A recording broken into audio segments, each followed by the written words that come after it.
কবি সুবোধ সরকারের লেখা একটি কবিতা, মা, আমি, রোড়ো। এটি শুধু একটি কবিতা নয়, এটি দৈনন্দিন জীবনের সাথে ঘটে যাওয়া সত্যি ঘটনা, যেটা আমাদের অনেকের সাথেই ঘটে।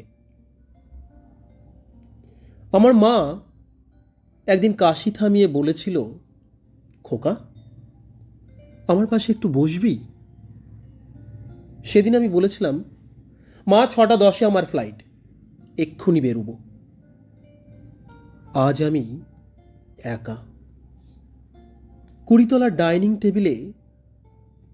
কেউ আমাকে খেতে ডাকে না, কেউ বলে না একটু ভাত দিই।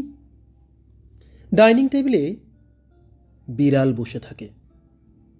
থাক, একটা স্তব্ধ ডিনার সেট, 3টে দিগন্তহীন চেয়ার, পায়ে জ্যোৎস্না লেগে আছে, ছাড়াতে পারি না। খোকা, আমার পাশে একটু বসবি?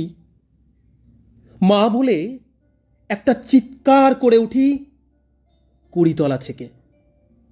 কথাটা কি আজ আমি রোড়োকে বললাম? কি হবে বলে? কোনো দিন ওর কাছে যাবে না। তাছাড়া কথাটা আমারও নয়, একটা গোটা সল্ট লেক, একটা বিধাননগর চিৎকার করে বলছে, খোকা, আমার পাশে একটু বসবি?